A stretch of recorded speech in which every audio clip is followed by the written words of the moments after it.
नमो अरिहन्ताणं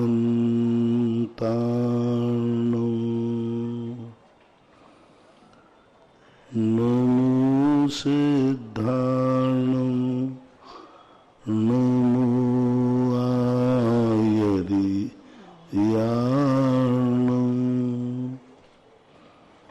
नमो वज्रायाणं नमो लोहे शवशाहूर्णं।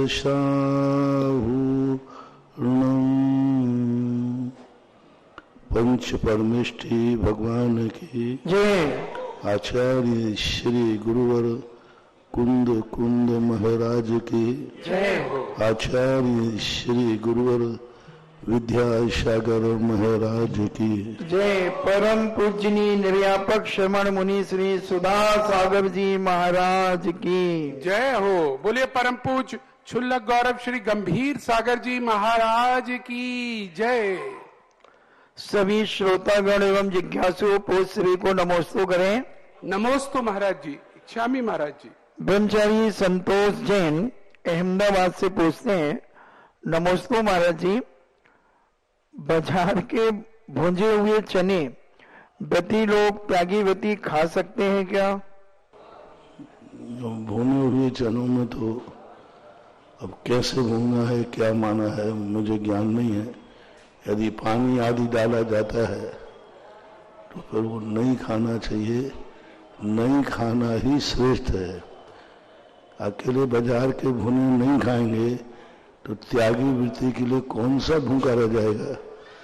संदेह आत्मक जीवों वस्तुओं को उपयोग नहीं करना चाहिए। नहीं करना ही श्रेष्ठ है। नविता जैन मागरोल से पूछती हैं, नमोस्तु महाराज जी, यदि किसी जीव का मरण हुआ है तो 2-3 मोड़े बाद जन्म होना है, किंतु जन्म होना या गर्भ में आना या उत्पाद सैया पे आना या पूर्ण यौवन हो जाना क्या मानेंगे? जन्म तो उनका जब वो एक अंतर मुहूर्त बाद पूर्ण यौवन अवस्था से जब उठते हैं वो जन्म माना जाता है। और जब वो अंतर मुहूर्त पहले आते हैं वो उपपाद माना जाता है, उपपाद सैया पर माना जाता है। और जहाँ से मरण करके जाते हैं उसको उपपाद जन्म बोलते हैं। इसलिए जन्म व एक अंतर मुहूर्त बाद वाला ही जन्म माना। जैसे मनुष्य क्षेत्र में गर्भ को जन्म नहीं मानते, जन्म के दिन से ही जन्म गिनते हैं। ऐसा। उमा जैन अशोकनगर बिहार दिल्ली से पूछती हैं, नमोस्तु महाराज जी, पद्म पुराण के 11वें पर्व में से उसमें सर्वज्ञ के 3 वेद बताए हैं। सर्वज्ञ का अर्थ और शब्द सर्वज्ञ, अर्थ सर्वज्ञ और बुद्धि सर्वज्ञ, और साथ ही शरीर में 3 प्रकार की अग्नि बताई है, ज्ञानाग्नि, दर्शनाग्नि, उदराग्नि। इनको आचार दक्षिणाग्नि, गारपत्याग्नि, अरौनियाग्नि कहते हैं। इनका क्या अभिप्राय है? सर्वज्ञ का अर्थ था कौन से सर्वज्ञ? 3 अर्थ सर्वज्ञ, बुद्धि सर्वज्ञ। शब्द सर्वज्ञ कहलाता है, सर्वज्ञ एक शब्द है। बुद्धि सर्वज्ञ कहलाता है कि हर चीज का उसके पास तर्क है। और अर्थ सर्वज्ञ जो कहलाते हैं, केवली भगवान ही अर्थ सर्वज्ञ हैं। ऐसा। और 3 शरीर में अग्नि बताई हैं, ज्ञानाग्नि, दर्शनाग्नि, उदराग्नि। ये सब उपमा अलंकार करते हैं। ज्ञान नाम की कोई अग्नि नहीं है, दर्शन नाम की कोई अग्नि नहीं है। जठराग्नि को अग्नि कहते हैं क्योंकि वो भोजन को पकाता है, लेकिन वो अग्निकाय जीव नहीं है। अग्नि हमारे यहाँ उसे ही कहा सिद्धांत ग्रंथों में जिसमें अग्निकाय जीवों की उत्पत्ति रहती है। और ये जो अग्नियां हैं ये जीवों रहित हैं, अग्निकाय जीव नहीं है। ये उपमाएं कहलाती हैं। जठराग्नि में कोई अग्निकाय जीव नहीं है कि कोई अग्निकाय जीव आ रहे हो। जठराग्नि का अर्थ होता है भोजन को पकाने वाला। जैसे सूरज की तपन आती है, सूरज की तपन से पानी तप जाता है, लेकिन सूरज की जो तपन से पानी तपा ये अग्नि नहीं है, वो तो पृथ्वी का है, आतप नाम कर्म का उदय है। अग्नि काय जीवों के द्वारा सूर्य की अग्नि नहीं बनी। और जो पानी गर्म हो गया, सड़क गर्म हो गई गर्मी के दिनों में, तो अग्नि से गर्म नहीं हुई है, तो वो अग्नि नहीं है। फिर भी अरे सूर्य आग बरस रही है, तो ये सब आग बरस रही है तो आग नहीं है, वो बरसेगी क्या। लेकिन ये लोग व्यवहार में ऐसा कह देते हैं, उपचार मानना चाहिए। ये सब उपमाएं हैं, कुछ ही विशेषता को लेकर के वह संज्ञा दे दी जाती है। और ये 3 प्रकार की अग्नि और कहीं दक्षिणाग्नि, गार्हपत्याग्नि, आह वनीयाग्नि, ये सारे की सारी अग्नियों में मैंने कहा ना, ये लक्षण दक्षिणाग्नि कोई अग्नि का नाम ले लो, होली की अग्नि, चूल्हे की अग्नि, सिगड़ी की अग्नि, कंडे की अग्नि, तो अब बनाते जाओ कितनी अग्नि बनाना है। तो ये सब कोई निर्णायक सैद्धांतिक नहीं है, ये सब शब्द के रूप में जो लेखक होते हैं वो ऐसी उपमाएं दे देते हैं। अजीत जैन मागरोल से पूछते हैं, जीवन में सच्चाई से जीना चाहिए या अच्छाई से? जीना है तो अच्छाई से जीना चाहिए, और यदि सत्य की उपलब्धि करना है तो सत्य से जीना चाहिए। फिर जीवन में अच्छाई आए, बुराई आए, संकट आए, सत्य को जीने वाला अच्छाई और बुराई नहीं देखता। सत्य को जीने वाला दुख और सुख नहीं देखता, और अच्छाई से जीने वाला विवेकपूर्ण होता है। कभी उसे झूठ बोलना पड़े तो झूठ भी बोलता है अच्छाई के लिए, और कभी सत्य बोलना पड़े तो सत्य भी बोलता है बुराई को मिटाने के लिए। तो अच्छाई के साथ संसार में जीना चाहिए। और जब संसार से ऊपर उठना है, संसार से ऊपर उठना है तो सच्चाई के साथ जीना चाहिए। जो सच्चाई के साथ जीता है वो संसार से ऊपर उठ जाता है, यानी मोक्ष चला जाता है। और जो अच्छाई के साथ जीता है वो संसार में अच्छी तरह जी सकता है। ऐसा दोनों में अंतर जानना चाहिए। राजेंद्र जैन मेरठ से पूछते हैं, नमोस्तु गुरुदेव, द्रव्य दृष्टि और तत्व दृष्टि में क्या अंतर है? यदि कोई अपने को 13 पंथी या 20 पंथी कोई अन्य पंथी मानता है तो क्या यह मिथ्यात्व का लक्षण है? क्या सभी पंथों की क्रियाओं को अपने अपने हिसाब से सही मानना उचित होगा? द्रव्य दृष्टि एक एकांकी दृष्टि है, एक पक्ष को ध्यान में रखने का नाम द्रव्य दृष्टि है। और तत्व दृष्टि का अर्थ है निश्चय व्यवहार सब कुछ।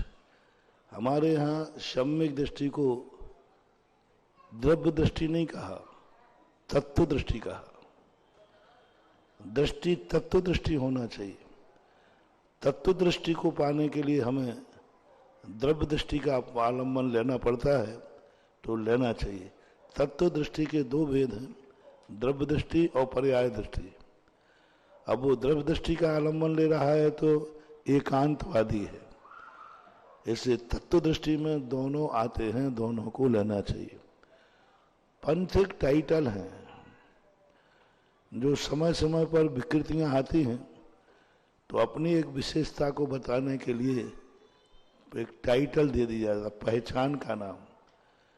ये 13 पंथ तो 20 पंथ 1664 में इसी आगरा में बनारसी दास की मीटिंग और सांगानेर मंदिर के नरेंद्र कीर्ति भट्टारक और यहाँ के इन 2 बीच में जो विसंवाद हुए, उन विसंवादों के कारण से टाइटल फेस किए गए।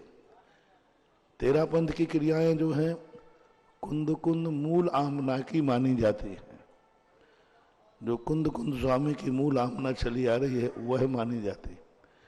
20 पंथ की जो परंपराएं हैं, पुन्नाट संज्ञक हुआ है, पुन्नाट संघाचार्य 7वीं शताब्दी में उन पुण्यार्थ संघ की परंपराओं, उनको बीसपंथी परंपरा कहते।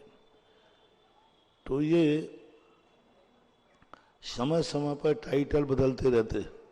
अब उसमें भी तेरापंथ हो गया, शुद्ध तेरापंथ, फिर एक और कहता है परम शुद्ध तेरापंथ। हाँ, अब एक तेरापंथ है, एक 20 पंथ है, और एक 16.5 पंथी भी है। नागौर तरफ जो है 16.5 पंथी मंदिर है।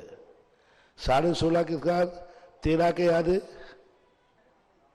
6.5 और 20 के आधे 10, तो एक मंदिर 16.5 पंथी है। मंदिर है 16.5 पंथी समाज है राजस्थान में, नागौर के पास मंदिर भी है, और वो 16.5 पंथी समाज कहलाती है।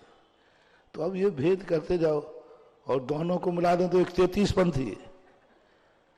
20 और 13 पंथी कितने हो गए? तो ये सब विचार हैं, संप्रदाय हैं, मत हैं, धर्म नहीं है।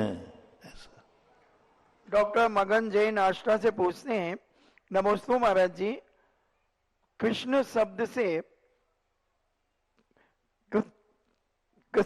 से बंद, उदय, उदीर्ण और सत्ता, ये चारों भागों में बांटे। कृष्ण हाँ, शब्द से बंद, उदय, उदीर्ण और सत्ता, ये 4 भागों में बटे 8 कर्मों का छूटना मोक्ष कहलाता है, ऐसा ग्रहण करना चाहिए। इनको हम कैसे समझें? कृष्ण कर्म विपुर मोक्षो मोक्षः। कृष्ण का सीधा अर्थ है संपूर्ण कर्म, और संपूर्ण का अर्थ है बंध, उदय, उदीर्णा, अपकर्षण, उत्कर्षण। जितने प्रकार की क्रियाएं कर्म बंध की और कर्म निद्रा की होती थी, उन संपूर्ण क्रियाओं से मुक्त हो जाना कृष्ण शब्द का अर्थ है। कृष्ण शब्द का अर्थ इतना ही संपूर्ण। अब इस शब्द को कहीं भी लगा सकते हो। जो संपूर्ण क्रिया है उसको बोलते हैं कृष्ण शब्द बोलते हैं। तो ऐसा तो बंध के प्रसंग में उन्होंने कह दिया उदय, उदीर्णा, उत्कर्षण, अपकर्षण आदि जिसके सब कुछ खत्म हो जाते हैं उसको कृष्ण शब्द बोलते हैं, ऐसा मानना चाहिए। चंदा जैन आष्टा से पूछती हैं, नमोस्तु महाराज जी, मिथ्यात्व की उत्कृष्ट स्थिति का कर्मबंध किन जीवों को होता है? मिथ्यात्व की उत्कृष्ट स्थिति का बंध संगी पंचेंद्रिय जो जीव है वह उत्कृष्ट स्थिति को बंद करता है। संगी पंचेंद्रिय होना चाहिए, वो भी कर्म भूमि का जीव उत्कृष्ट स्थिति को बंद करता है। भानु जैन गांधीनगर गुजरात से पूछते हैं, नमोस्तु महाराज जी, किसी के 13वें में या पुण्य तिथि में अगर अष्टमंगल द्रव्य बांटे हैं तो क्या उसे घर में रख सकते हैं? पहली बात तो मृत्यु के उपलक्ष्य में कोई भी चीज घर में लाना उचित नहीं है। फिर भी मंगल द्रव्य हैं, उनको लेने में कोई बाधा नहीं है, ले सकते हैं और रख भी सकते हैं। डॉक्टर वंदना जैन बड़ौद से पूछती हैं, नमोस्तु महाराज जी, स्वप्न विभिन्न तिथियों में देखे हुए स्वप्न विभिन्न फल देते हैं, तो महाराज जी स्वप्नों की अपेक्षा से जो तिथि सूर्योदय के समय रहेगी वह उस रात्रि के अंतिम पहर तक मानी जाएगी अथवा रात्रि में जब तक वह समाप्त होगी तब तक? उसका अलग अलग है, कोई रात्रि और दिन से कोई मतलब नहीं। तिथि कोई 11 बजे शुरू होती, कोई 9 बजे, कोई 2 बजे, कोई 4 बजे, तो उस तिथि को देखना पड़ेगा। उस तिथि में भी कितने मुहूर्त निकल चुके हैं।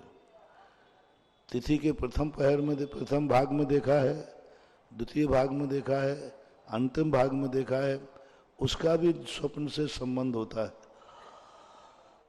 और तिथि के साथ देखा जाता है कि वह बीमार है अथवा स्वस्थ है अथवा उत्तेजित है, रात में झगड़ा करके सोया था, क्रोध करके सोया था, तो सुबह किसी ने आकर के उसको मार दिया, उसने उसको मार दिया। अरे महाराज इस तिथि का स्वप्न तो सही होता है? नहीं, क्योंकि तुम झगड़ा करके सोए थे, तो ये भी सब देखा जाता है।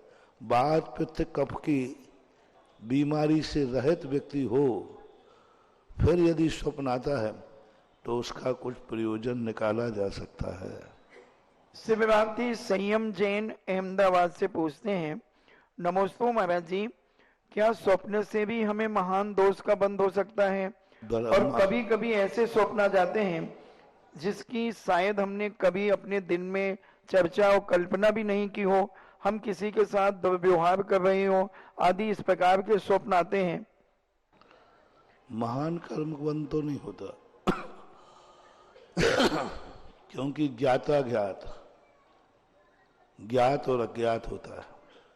तीव्र बंद जब भी होगा तब जागृत अवस्था में होगा, लेकिन बंद बराबर होता है, क्योंकि स्वप्न में जो क्रिया अपन करते हैं उसकी अनुभूति होती है।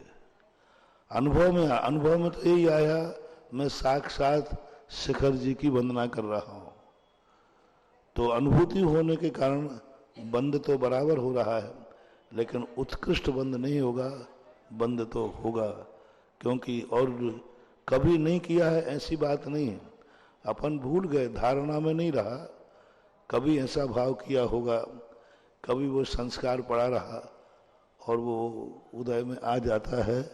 हम धारणा में न होने से भूल गए, लेकिन स्वप्न में आता है।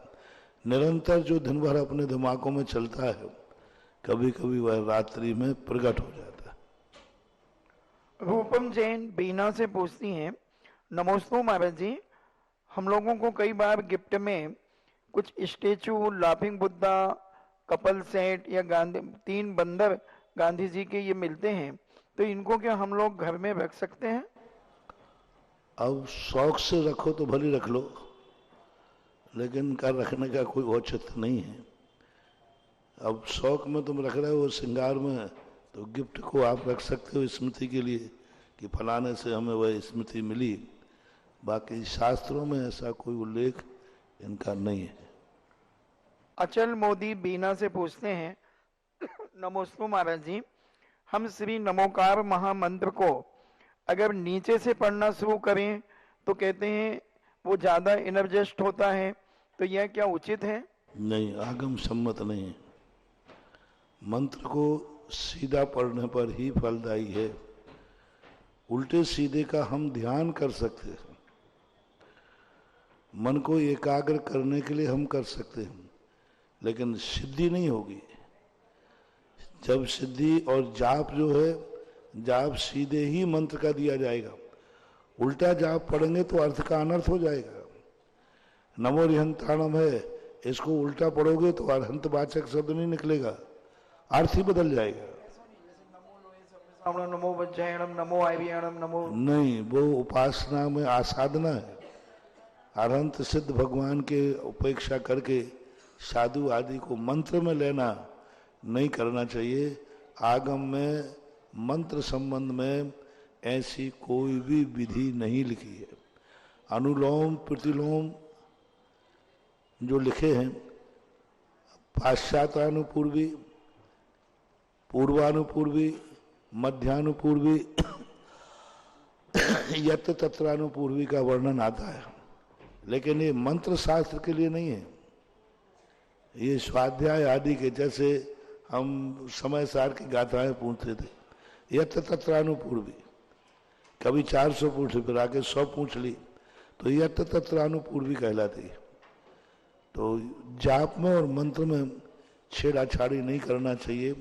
एक अक्षर का भी इधर उधर हो जाएगा तो अर्थ का अनर्थ हो जाएगा। एक अक्षर कम और एक अक्षर ज्यादा मंत्र होने पर पुजवर पुष्दन भूत बलि के सामने देवताओं ने विकृत रूप दिखाया था। एक अक्षर, और एक अक्षर कम बड़ होने पर नहीं मंत्रोक्षरं न्यूनो निहंति विश्व वेदना। पुजवर समंतबद्ध महाराज ने लिखा, एक अक्षर भी यदि कम बड़ है तो वह विश्व की वेदना को समाप्त नहीं कर सकता, ऐसा मानना चाहिए। मुकेश जैन पालीवाल ललितपुर से पूछते हैं, नमोस्तु महाराज जी, हम लोग एक लकड़ी का मंदिर ईशान कोण में रखते हैं, तो वह रखना चाहिए, उसमें फोटो वगैरह रख लेते हैं, तो ये रखना उचित है घर में या दुकानों में? ईशान कोण में मंदिर बना करके रख लेते हैं। अब पूज्य स्थान है, वो पूज्य का स्थान नहीं है। लोग अर्थ का अनर्थ लगा लेते हैं। वास्तु के संबंध में ये कहा है ईशान कोण पवित्र रहना चाहिए, ईशान कोण पूज्य होना चाहिए, पूजा का स्थान। पूज्य का स्थान नहीं, पूज्य तो सर्वश्रेष्ठ होता है। उसको ईशान कोण में बैठदार डाल दोगे तो एक तो भारी हो जाएगा, दूसरा उसकी पीठ आपके सामने पड़ेगी। तो देवताओं को, गुरुओं को, भगवानों को ईशान कोण में नहीं बैठालना। वास्तु का यही तो लोग अनर्थ कर रहे हैं। वो पूज्य स्थान है, पूज्य है पवित्र। वहां गंदगी मत रखो, झाड़ू मत रखो, मांगलिक चीज रखो, स्वस्तिक बना दो, कलश रख दो, लेकिन तुम हमारे आराध्य को, भगवानों को, गुरुओं के आदि की फोटो आदि भी ईशान कोण में नहीं रखना चाहिए, क्योंकि वो भारी है, बहुत है। उनको दक्षिण पश्चिम के दीवार पर ही रखना चाहिए, वहां रखना आपके लिए। लेकिन लोग रख रहे हैं, सब लोग रख रहे हैं पूज्य स्थान, पूज्य स्थान। अरे पूज्य है पवित्र स्थान, वहां गंदगी मत रखो, झाड़ू मत रखो, जूते चप्पल मत उतारो, क्योंकि ईशान कोण अपने आप में दिशाओं के अनुसार एक पवित्र दिशा मानी गई है, ऐसा मान। वर्षा जैन झांसी से पूछती हैं, नमोस्तु महाराज जी, जीते जी कोई जान नहीं सकता और मरने के बाद कोई बता नहीं सकता, फिर स्वर्ग और नरक की व्यवस्था किसने बताई? सर्वज्ञ भगवान ने, अरहंत भगवान ने। दुनिया में जो कुछ भी है वह किसी ना किसी का प्रत्यक्ष जरूर है। हमने भगवान को देखा है, भगवान ने स्वर्ग और नरक देखे, और ये हमें विश्वास है भगवान झूठ नहीं बोलता। हम तो सामान्य रूप से मैं कहता हूं चलो तुम किसने बताया, ये यदि बात आप करते हो तो हम कह रहे भगवान ने बताया। तुम पूछो महाराज भगवान ने सही बताया क्या झूठा बताया, क्या सबूत है? ये प्रश्न तुम उठाते हो तो मैं आपसे पूछाता हूं, आपके मम्मी पापा यही हैं, ये किसने बताया? सबूत दो, हमें प्रमाण पत्र दो। बोले मम्मी पापा खुद कह रहे थे कि मैं तेरे मम्मी पापा हूं, झूठ बोल रहे हो तो शंका करो, कर सकते हैं कि नहीं? क्या पता आप झूठ बोल रहे हो तो? नहीं तुम पड़ोसी से पूछ लो, पड़ोसी भी झूठ बोल रहा हो तो? अब इसका प्रमाण पत्र क्या है? डीएनए अब चल गया, पहले तो नहीं था। सारा संसार विश्वास पे चल रहा है कि प्रत्यक्ष पर? विश्वास पे चल रहा है। अब नकली हो सकते हैं। प्रद्युम्न 16 साल तक तद्भव मोक्षगामी जीव नकली माता पिता को असली मानता रहा। प्रद्युम्न जो चौथी टोंक से मोक्ष पधारे गिरनार से, 16 साल तक नकली माँ बाप को असली मानता रहा। तुम्हारे भी माता पिता यही हैं, सबूत क्या है? मैं संदेह का कीड़ा छोड़ दूं। एक जिनके अस्पताल में जन्म होते हैं उस समय नर्स ने प्लेट बदल दी हो तो संभावना है कि नहीं? केस भी आ रहा है, केस भी हो जाते हैं। नर्स हो तो अब किसी नर्स के लिए किसी ने पैसा दे दिया कि तुम लड़का इधर कर देना, लड़की उधर कर देना, तो उस समय वहां कोई और तो होता नहीं। माँ बेचारी इतनी वेदना में होती है कि उसको कोई होश रहता नहीं है। ये सब कर सकते हो, आए दिन पेपरों में आ रहा है।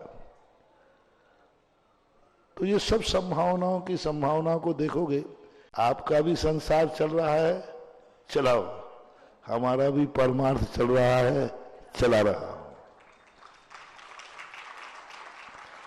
हम आप्त पर विश्वास कर रहे हैं कि आप्त झूठा नहीं हो सकता, क्योंकि वो दोषों से रहित है।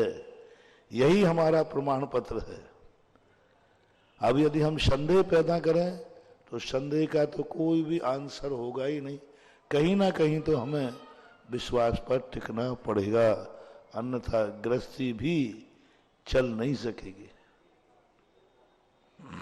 पत्रकार महेंद्र जैन इंदौर से पूछते हैं, नमस्ते महाराज जी, प्रत्यक्ष ज्ञान का अनुभव और स्वरूप समझ में आता है, लेकिन परोक्ष ज्ञान कैसे होता है, इसे व्यवहार में अमल कैसे कर सकते हैं? परोक्ष ज्ञान का अर्थ इतना ही है, पर के आलम्बन लेकर के जो जानता है तो प्रत्यक्ष ही है लेकिन आलम्बन पर का ले रहा है। जैसे आप चश्मा लगा लेते हैं, पहले नहीं दिख रहा था, चश्मा लगा लिया तो देख लिया, तो ये परोक्ष है। देख तो आंख ही रही है, लेकिन आलम्बन चश्मा का ले रही है।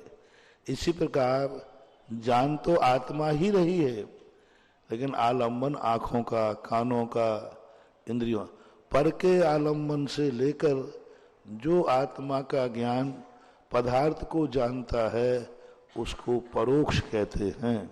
दूसरे के ज्ञान से जानता है सो नहीं, पर के आलम्बन से जानता है सो परोक्ष है। ये परिभाषा। ब्रह्मचारी योगेंद्र जैन ग्वालियर से पूछते हैं, नमस्ते महाराज जी, सामान्य केवली तीर्थंकर के पुण्य से समूह शरण में खींचे चले आते हैं, तो शंका है तीर्थंकर के पुण्य तो वैसे ही बने रहते हैं, फिर समान केवली चले क्यों जाते हैं उनके समूह शरण से?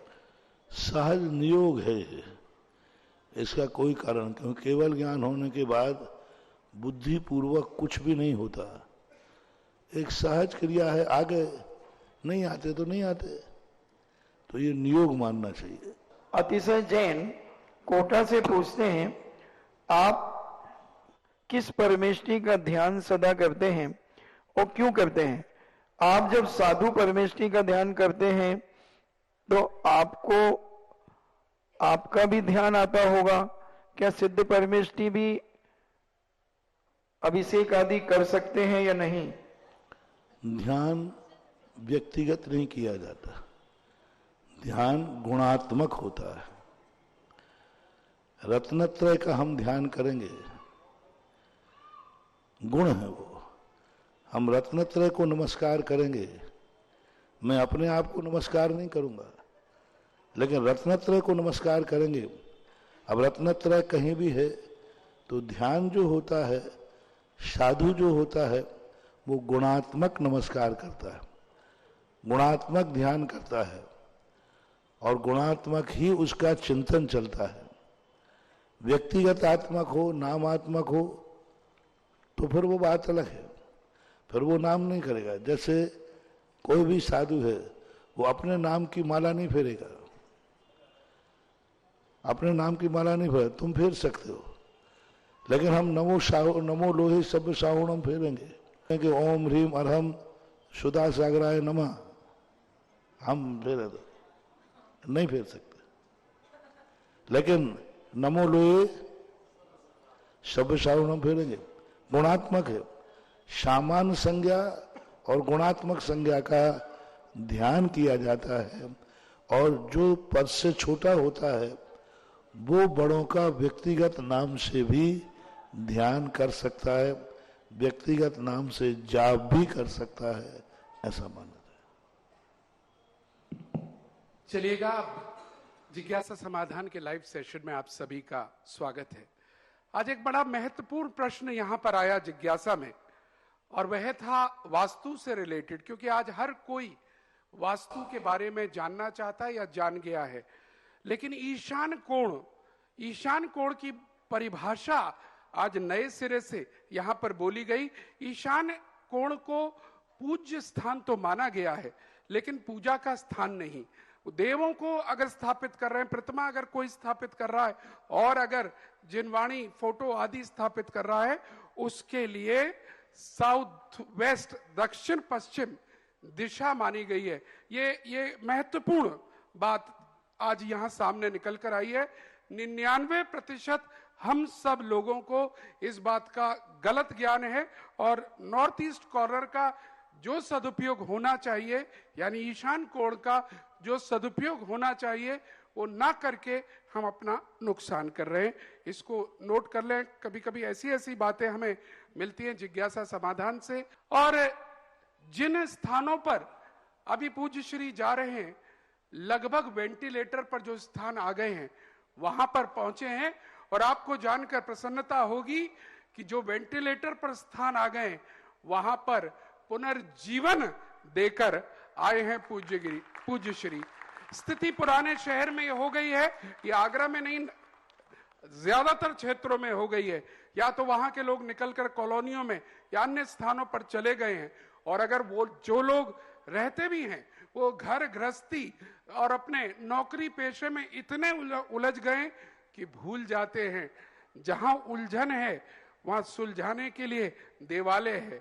और वो जिन मंदिर में जाते भी हैं तो प्रक्रिया नहीं मालूम। पहली बात तो जाते नहीं हैं, दूसरी बात जाते भी हैं तो अभिषेक नहीं करते, और अभिषेक भी करते हैं तो प्रक्रिया नहीं मालूम। और पूज्य श्री यही सब करा रहे हैं, नियम दिलवा रहे हैं।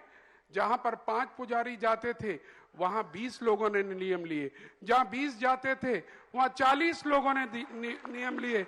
इस तरह 5 जिनालय आज भी कवर किए गए, और काफी सारे लोगों ने आज नियम लिए। और केवल नियम ही नहीं लिया मित्रों, इतने सहज ढंग से समझाते हैं जो लोग समझते हैं अभिषेक क्या करें, कैसे करें।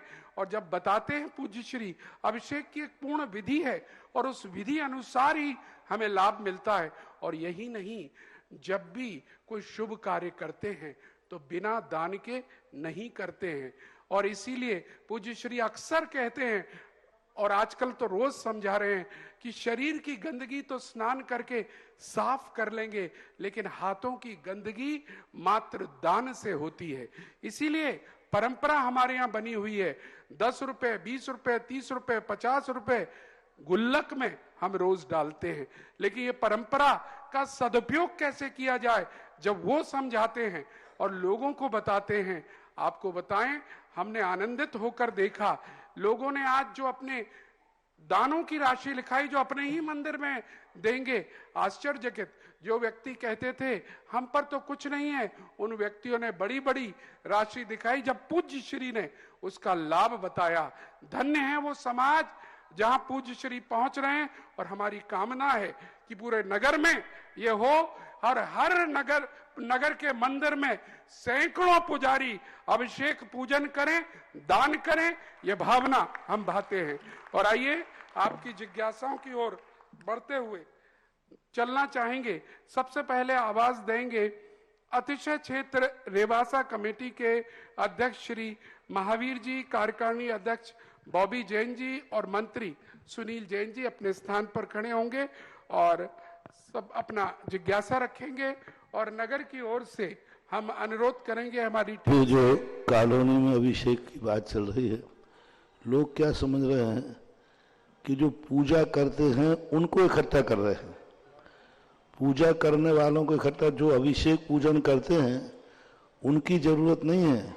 हमारे लिए अभी पत्तल गली वाले लोग आए 20-25, बोला जी इतने लोग पूजा करते हैं ये आएंगे।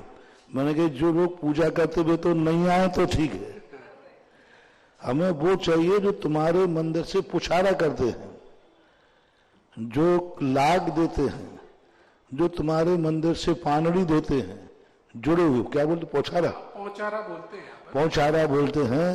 वो पुंजारा होना चाहिए, पोछारा नहीं होना चाहिए। पुंजारा है ना, पुंज है। जो लोग पुंजारा देते हैं, पुछारा देते हैं, वे भली आगरा की किसी भी शैली में चले गए हों, उनके दर्शन करने में आ जा रहा हूं कि उनको देखो तो सही, इस मंदिर के कितने पुजारी वाले हैं, कितने लोग अपना अधिकार जमाते हैं, कितने लोग अपना मानते हैं, उनको इकट्ठा करना है। तुम अभिषेक करने वालों को इकट्ठा कर रहे हो। तभी तो मैंने सोचा कि मोतिया कटरा में इतने कम लोग पहले क्यों आए, तो उन्होंने भी यही लिस्ट निकाली, भाई अभिषेक करने वाले जो जो करते होंगे इकट्ठे हो जाओ, उनको नहीं करना।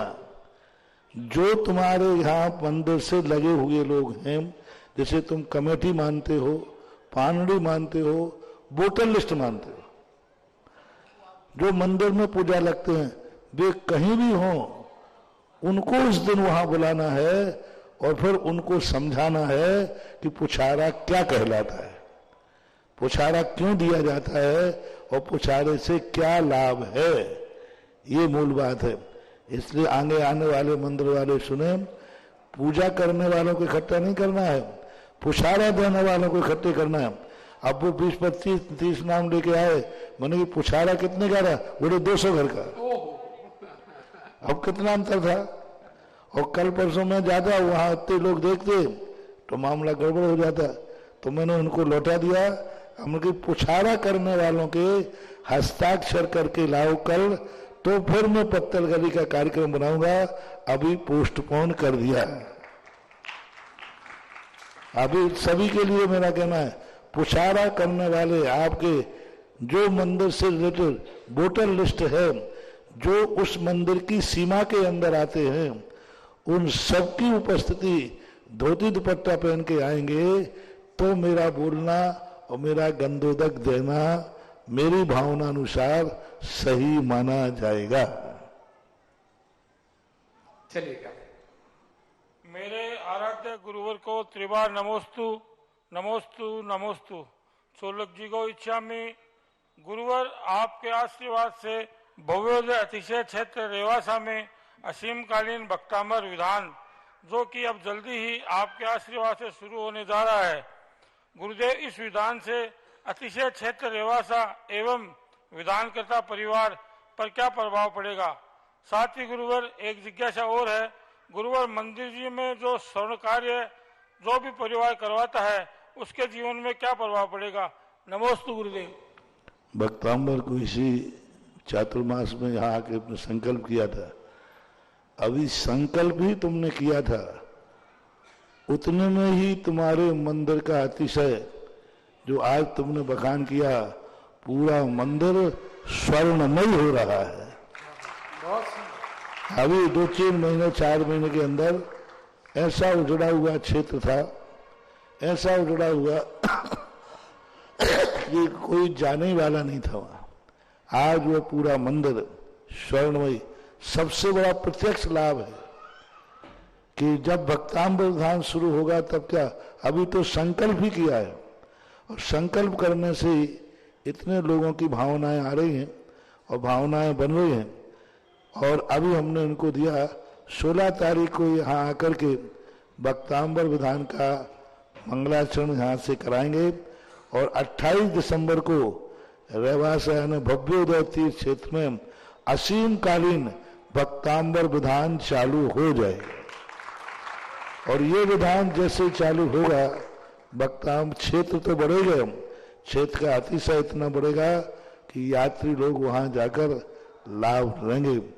मंदिरों में, तीर्थ क्षेत्रों में जो भी अपना दान लगता है, वह दान जितने लोगों को आकर्षित करता है, उतने लोगों का जो भी पुण्य बंध होता है, उसका श्रेय उन दातारों को जाता है। दान देने का मतलब है उसका कितने लोगों ने लाभ लिया, उसके अनुसार पुण्य का बंध होता है। बहुत अच्छा कार्य हुआ। पहली कमेटी, नई कमेटी ने बहुत अच्छा कार्य किया, बहुत खुश हैं, बहुत बढ़िया। नमस्ते गुरुदेव। चलिएगा, बहुत बहुत बधाई। और इसी के साथ बुलाना चाहेंगे शिल्पी जैन, कमला नगर।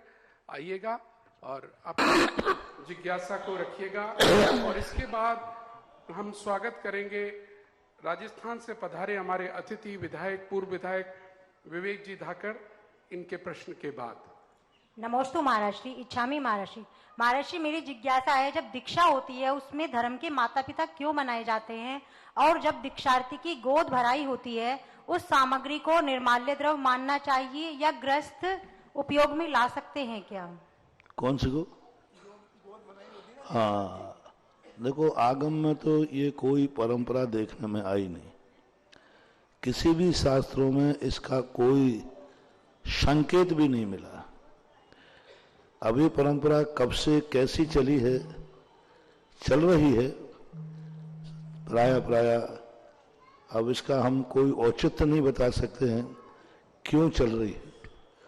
मुझे लगता है कि अकाल जब पड़े उस समय की परंपरा शायद ही भट्टारकों के समय पे चली हो कि अकाल पड़ेगा तो शादी जीवन को कोई नहीं संभाल पाएगा, घर गृहस्थी उन्होंने छोड़ दी, माँ बाप का छोड़ दिया, तो ये धर्म के माता पिता उनकी चर्या पर लाने में कारण बन जाए अकाल आदि में, संभवतः इस उद्देश्य से चलाई गई हो। पक्का नहीं है, ये मेरा सोच व्यक्तिगत है, शायद इस कारण चलाई गई हो। बाकी कोई औचित्य नजर नहीं आता कि ये परंपरा क्यों आई, क्यों चली, मेरे तो ज्ञान से परे है। ना मैंने इसको बहुत सोचा इसके संबंध में। इनको बनाने से कोई लाभ नहीं है आज के समय पर, किंचित मात्र भी औचित्य नहीं दिख रहा है कि बनना चाहिए, कोई औचित्य नहीं दिख रहा है। उस समय बनी हो अकाल आदि में तो वो मजबूरी थी, लेकिन अब मैं कुछ नहीं कह सकता इस संबंध में, क्योंकि आगम में वर्णन ही नहीं है तो मैं क्या कहूं। एक रोचक प्रश्न और प्रश्न पर भी प्रश्न है यहाँ। गोद भराई में जो भी सामान आता है, किसी भी गोद भराई में हो, वो सब आपका रहता है, आप उसका उपयोग कर सकते हैं, खाने में, कपड़े आदि हैं पहनने में ले सकते हैं। चलिएगा, बहुत बहुत धन्यवाद। और हमारे बीच में बड़ी प्रसन्नता की बात है कि राजस्थान के पूर्व विधायक तीरछेद चमलेश्वर बिजौलिया क्षेत्र मांडलगढ़ भीलवाड़ा राजस्थान, जिनका पूर्ण क्षेत्र है, श्रीमान विवेक जी, सुषमा जी, कन्हैयालाल धाकर जी हमारे बीच पधारे हैं। हम उनका हार्दिक स्वागत करेंगे, अनुरोध करेंगे, पूज्य श्री के समक्ष श्रीफल अर्पण करेंगे। और साथ ही में उन्हीं के साथ श्रीमान अजय जी जिंदल विजयनगर आगरा और श्री विकास जी अग्रवाल उद्योगपति भीलवाड़ा भी पधारे हैं। आपको श्रीफल प्रदान करें, ये ले ली यहाँ से, और श्रीफल अर्पण करेंगे पूज्य गुरुदेव के श्री चरणों में और आशीर्वाद लेंगे। और उसके बाद आप जिज्ञासा अपनी करेंगे। आदरणीय विवेक जी धाकड़, माइक दे दिया जाए विवेक जी के हाथ में। और कमेटी की ओर से श्रीमान हमारे सह अर्थ मंत्री श्री सीए साहब वाईके जैन, उनका स्वागत करेंगे अपनी टीम के साथ जाकर। चलिए, और माइक दे देंगे आप तो वो अपनी जिज्ञासा भी ले पाएंगे। और इसके बाद तैयार रहिएगा पूजा जैन बालूगंज आगरा।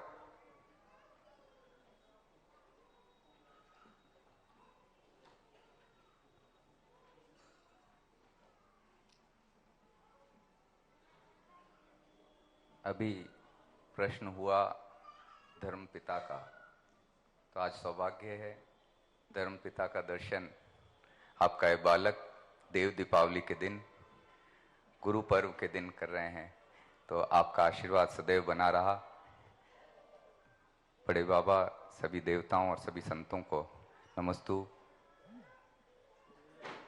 ज्ञान सागर जी महाराज साहब, विद्यासागर जी महाराज साहब, सुधा सागर जी महाराज साहब और गंभीर सागर जी महाराज साहब, सभी संतों को नमस्तु। आज आपका आशीर्वाद मिला। मेरी दो जिज्ञासाएं हैं। प्रथम तो सभी प्रकृति को देख रहे हैं, अमावस के बाद पूर्णिमा आती है, इतने संत यहाँ पर ज्ञान दर्शन ज्ञान चक्षु खोल रहे हैं। जो धन बल भुज बल मिथ्या के आगे विवेक क्षीण हो रहा है, विवेक को जीवंत रखने के लिए क्या प्रयास और हम सब करें। आपका आशीर्वाद, आपका ज्ञान तो मिल रहा है, उसको जीवंत रखने के लिए हमारी तरफ से क्या प्रयास हो। दूसरा निवेदन ये है कि सामान्य रूप से देखा गया है, जो सामान्य जन हैं वो कहीं ना कहीं गलत हैं। बहुत दुनिया में सभी गलत हैं, जो कम गलत है वो सही है, ऐसा मेरा मानना है। पर जब चुनाव ज्यादा गलत का हो जाता है तो चुनाव करने वाला ये कहता है कि गलत तो दोनों ही थे, मैंने चुनाव गलत, ज्यादा गलत का कर दिया तो क्या गलत करा। इस पे आप थोड़ा प्रकाश और आशीर्वाद फरमाएं। धनबल, तनबल, भुजबल, ये बल सदा से चले आए, लेकिन तनबल, धनबल और भुजबल कितना भी अपने आप को समर्थ माने, एक दिन उसको हारना ही पड़ता है। यही प्रश्न रावण ने अपने मंत्रिमंडल से किया था लंका के अंदर कि ये मंत्री, ये बताओ, मेरे पास धन बल है, भुजबल है, उम्र का बल है और हमारी खुद की लंका है, और सामने वाला भुजबल भी कमजोर है, धनबल तो है ही नहीं, उम्र में भी छोटे हैं और परदेश में हैं, जंगल में हैं, सैन्य बल भी कमजोर है, फिर भी वह जीत रहा है और भुजबल धनबल वाला हार रहा है। तो एक ही बात मंत्रियों ने कहा कि हे रावण राजन, आपके पास धन बल है, सब कुछ है, लेकिन सत्य का, न्याय का, चारित्र का बल नहीं है।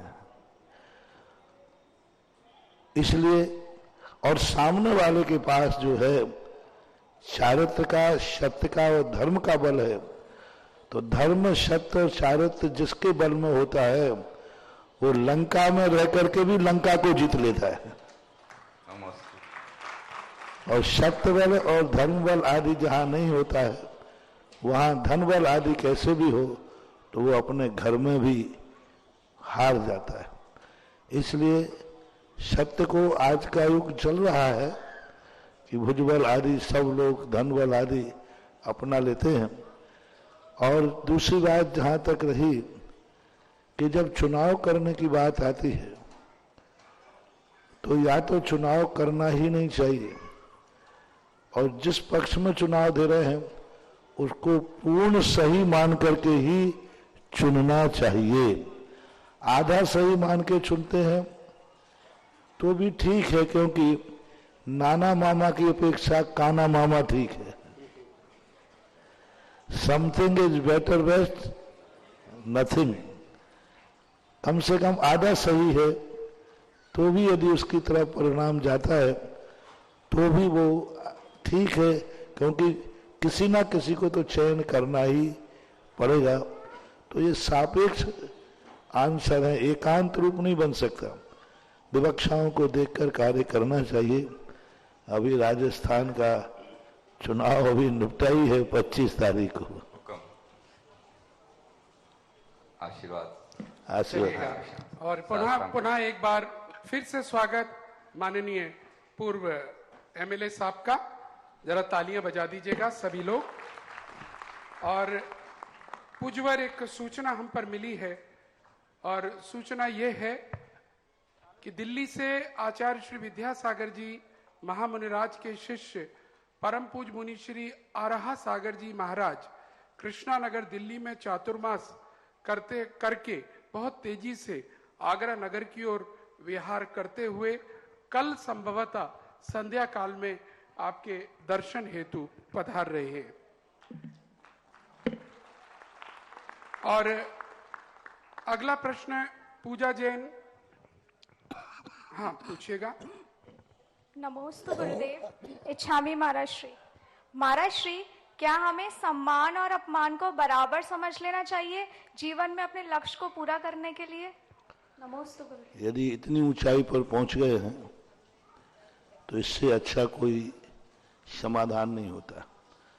आत्मा को शांति, निराकुल परिणाम करना है तो मान और सम्मान को एक समान, प्रशंसा और निंदा को एक समान मानने के लिए ही सर्वश्रेष्ठ आचार्य महाराजों ने कहा है। यदि इतनी बुद्धि आ जाती है तो बहुत अच्छी बात है। ना आ सके तो कम से कम सम्मान हो तो हमारे लिए इतने अहंकार ना आ जाए कि हम दूसरे का अपमान कर बैठे, और अपमान हो तो इतनी दीनता ना आ जाए कि हम अपने बड़ों का भी सम्मान करना भूल जाएं। तो दोनों में कम से कम सामंजस्य तो बैठाना ही चाहिए। यही चलिएगा, अगला नाम बोलने से पहले मैं आपके सामने मित्रों बताना चाहता हूं कि लोकोदय तीर्थ क्षेत्र के भूदान की बात चल रही है। पूज्य श्री ने इसके ऊपर लगातार 3-4 दिन प्रवचन भी दिए और इसका प्रभाव भी हम देख रहे हैं पूरे भारत में पड़ रहा है। और उसी श्रृंखला में एक बहुत सुंदर प्रसंग हमारे बीच में आया जब पूज्य श्री ने कहा कि हमें 3 तरह से दान देना है। जो हमारे पास अतिरिक्त धन है उसका देना है, और अतिरिक्त प्लॉट इन्वेस्टमेंट आदि के लिए जो हमने कर रखे हैं उनको दान में लेना है। इस प्रकार से जो बातें कही लोगों के दिल में लगी। आए दिन इसी प्रकार के समाचार हमें मिल रहे हैं कि हम अपना प्लॉट को बेचकर धनराशि लोकोदय में देना चाहते हैं। वो तो समाचार हैं, लेकिन आज विधिवत श्रीमान मनीष जैन, पुत्र श्री हरीशचंद जैन एवं Trishla Jain, Megha Jain, selfie restaurant and banquet hall, Surya Nagar, Agra द्वारा अपना 100 गज का प्लॉट मथुरा में, जिसकी लागत लगभग 10 लाख रुपए है, आज भूदान के रूप में घोषणा की है। और साथ ही में इन्होंने 1 लाख और जोड़ दिया है कि आपके यहाँ जो राशि है 1/10 भाग की वो 11 लाख है, तो हमारे परिवार की ओर से 11 कलश की राशि भूदान के रूप में स्वीकार करे लोकोदय। वो परिवार आया हुआ है, हम अनुरोध करेंगे मनीष जी का पूरा परिवार जहां भी हो यहां पर आए। जोरदार तालियों के बीच में उनका स्वागत करेंगे। वाईके जैन साहब से अनुरोध करेंगे पूरी कमेटी की ओर से उनका यहां स्वागत करें। और यही नहीं, एक और सुंदर समाचार हम सुनाना चाहेंगे। लोकोदय में भूदान देने की होड़ जैसे हमने कहा अब प्रारंभ हुई है। जैसे जैसे लोगों के घरों में चर्चा हो रही है, लोग सोच रहे हैं, खासकर घर के बच्चे, महिलाएं अपने पिता से कह रही हैं अपने को भी तो कुछ करना चाहिए। तो बस आज देखिएगा, आज पूज्य श्री का आहार दान मोती कटरा में जिस परिवार के यहां पर हुआ, श्रीमान हीरालाल जी, पवन कुमार जी, बड़जात्या परिवार, मोती कटरा, कमल ज्वेलर्स आगरा, उस परिवार के भाव हुए कि भूदान हमें भी करना चाहिए। और उन्होंने 1/4 बीघा जमीन जिसकी कीमत 25 कलश की राशि है उसकी घोषणा की है। हम अनुरोध करेंगे हीरालाल जी, पवन कुमार जी, परिवार के सभी सदस्य, यहाँ पर कमल ज्वेलर्स के सभी सदस्य यहाँ मंच पर आए और हमारा स्वागत स्वीकार करें। और वाईके जैन साहब अपनी टीम के साथ उन सब का भी स्वागत करेंगे, लेकिन तालियों में कंजूसी नहीं होनी चाहिए, क्योंकि लोकोदय एक बहुत बड़ा स्वप्न है। लोकोदय एक ऐसी रचना होगी जिस रचना को जहां पर लीजिएगा, देखिएगा आज इन्होंने रजिस्ट्री भी थमा दी है हमें, और इसको बेचान का एग्रीमेंट जो हुआ वो सब थमा दिया है और चेक हमारे पास आ जाएगा। जरा ये गुरुदेव के चरणों में आशीर्वाद ले जाके, बस उधर से जाके वहां से